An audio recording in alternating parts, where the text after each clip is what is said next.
I am back in my kitchen avec une déco dégueulasse parce que c'est la kitchen de ma maman et il y a Camille aussi. Parce que donc on a la suite. Toujours là. On a la suite de notre vidéo. Ah oui, j'ai mes lunettes aussi. D'habitude j'ai pas mes lunettes en vidéo. Je crois que j'ai fait mes celles d'avant aussi avec les lunettes. Enfin, ça va faire bizarre. Enfin bref, j'ai mes lunettes, on s'en fout. Donc on est dans la cuisine, il y a tout le bazar derrière, puisqu'on s'apprête à faire des cupcakes Oreo.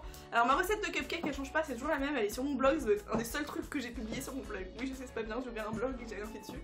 Mais c'est toujours la même recette parce que c'est ultra moelleux. Voilà. Et sauf que là, la différence c'est qu'on va en faire donc à la vanille et au chocolat en base, et dedans on va rajouter des petits morceaux d'Oreo écrasés, donc aux différents parfums que vous avez vu dans ma précédente vidéo.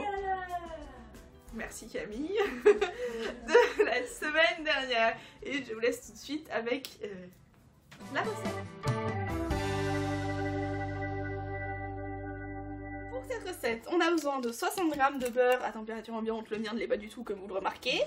De 60 centilitres de crème liquide. Quand je fais de la pâtisserie, j'en prends toujours de l'entière à 30% de matière grasse. Parce que si vous voulez monter la crème, si elle est à moins, vous ne pourrez pas. De la levure chimique, une cuillère à café, un œuf, 60 centilitres de lait, en fait la même chose que de crème.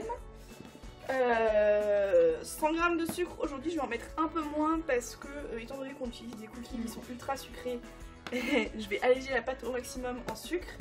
Et du coup je vais pas mettre de sucre vanillé, à la place je vais mettre de l'extrait de vanille.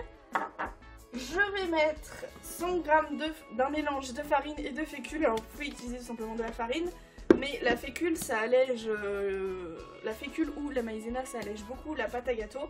Et étant donné qu'aujourd'hui je n'ai pas de bicarbonate de soude contrairement à d'habitude j'ajouterai une cuillère à café de bicarbonate de soude et une cuillère à café de vinaigre pour aider à lever. Là j'en ai pas, donc je vais faire l'astuce de fécule pour essayer quand même d'avoir une pâte assez moelleuse et légère. Donc première étape, je casse mon œuf, donc très facile, là on cherche pas midi à 14 h, c'est l'œuf entier et c'est un seul œuf pour la recette, donc c'est assez économique comme recette, vu qu'avec un seul œuf vous faites une douzaine de cupcakes. Je rajoute donc mon sucre, là j'en ai mis 50 g à peu près, normalement c'est beaucoup plus et je peux faire le ruban avec les œufs, mais là je peux pas avec aussi peu de sucre et la quantité d'œufs, mais sinon ça aurait été trop sucré avec les cookies. Donc je mélange ça comme je peux. Avant d'oublier, je rajoute bien sûr l'extrait de vanille. Alors ça moi j'y vais à l'œil, hein. Je suis pas du tout précise pour ce genre de choses.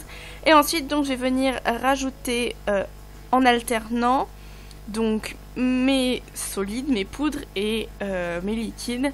Donc mon mélange farine, fécule et mon lait et ma crème mélangée. Donc j'alterne, je mets un coup l'un, un coup l'autre, tout simplement pour éviter que ça soit trop dur à mélanger ou trop liquide et que finalement ça fasse des grumeaux. Donc là je l'ai fait pour la quantité, je l'ai fait en 2 fois. J'ai mis une première fois la farine, une première fois le lait, une deuxième fois la farine, une deuxième fois le lait. Donc une fois que ma pâte est bien lisse, je viens rajouter le beurre et là normalement mon beurre est mou. Ce qui n'était absolument pas mon cas parce que j'ai oublié de le sortir du frigo avant de faire la vidéo. Donc en l'occurrence, pour rattraper ma pâte et pas avoir de grumeaux et pas attendre 150 ans, je l'ai juste mixé. En fait j'ai pris un mixeur et je l'ai mixé et j'ai obtenu une pâte bien lisse comme vous pouvez le voir. Vu qu'on n'a pas de blanc monté en neige, c'est pas un souci. Je rajoute ma levure, donc normalement c'est une demi-cuillère à café. Vous voyez que je le fais vraiment au milligramme près. Et je suis venue rajouter hors caméra donc des cookies broyés. Donc j'ai utilisé 6 cookies pour la moitié de la pâte à peu près. Donc j'ai divisé mes pâtes en 2, étant donné que j'avais plein de parfums de cookies. Je viens mettre donc mes petits liners en papier dans mes moules à cupcake. Et vu que c'est une pâte très très liquide, petit conseil, si vous avez une plaque en silicone, si vous avez une plaque solide en métal c'est absolument pas grave. Mais si vous avez une plaque en silicone, posez la plaque déjà sur la plaque du four en fait, sinon quand vous allez transporter votre plaque vous risquez de tout renverser. Donc là ça tient bien. Donc j'ai mis en fourner les premiers cupcakes et j'ai fait une deuxième pâte donc où j'ai rajouté 70 g de chocolat fondu et j'ai mis du coup un tout petit peu moins de beurre, environ 20 g de beurre en moins, et je suis aussi venue rajouter hors caméra l'équivalent donc de 6 cookies pour la moitié de ma pâte. Encore une fois je l'ai séparé en 2. Jusque là dans la vidéo tout se passait bien et gros flop, c'est à dire que j'ai commencé en oubliant la levure dans les cupcake au peanut butter. Et surtout, quand j'ai voulu faire ma chantilly pour couvrir mes cupcakes, j'avais acheté une chantilly de mauvaise qualité qui n'est jamais montée. Et j'ai eu tous les soucis du monde. Donc en fait je suis ressortie aller acheter de la crème. Mais quand je suis rentrée il était bien trop tard en fait pour vous filmer puisqu'il n'y avait plus de lumière. Mais je les ai quand même finis ce soir là hors caméra en me disant que je refilmerai par la suite cette étape là de la recette. Sauf que quand je l'ai refilmé j'ai oublié de cliquer sur le bouton rec. Donc en fait je n'ai pas cette partie de la vidéo. Je m'en excuse platement, je vais vous l'expliquer oralement avec 2-3 images, mais voilà, j'en suis vraiment désolée, mais quand ça veut pas, ça veut vraiment pas. Donc pour le topping du cupcake, en l'occurrence moi j'utilise une chantilly mascarpone, donc c'est à dire que j'utilise de la crème à minimum 30% de matière grasse, du mascarpone et du sucre, donc soit glace, soit extra fin. Je vous avoue que le sucre je le mets à l'œil, voilà, j'ai pas de mesure, je peux juste vous dire que au minimum j'en mets 50 grammes pour 200 grammes de crème. Donc la chantilly mascarpone en fait c'est jusqu'à 50% de mascarpone et 50% de crème.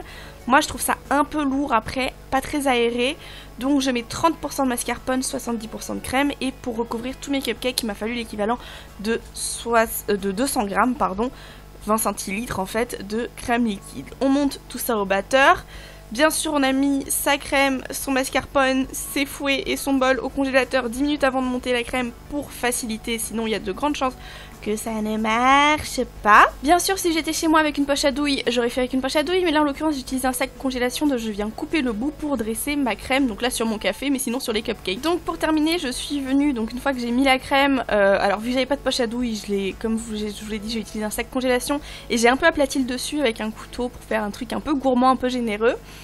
Je suis venue rajouter en fait des petites brisures de cookies de chaque parfum que j'avais, sauf pour celui à la menthe où en fait j'avais dans le placard un chocolat à la menthe, donc j'ai fait des brisures de ce chocolat pour le mettre dessus, voilà, juste parce que j'avais envie. J'aurais aussi pu utiliser les cookies pour celui-là.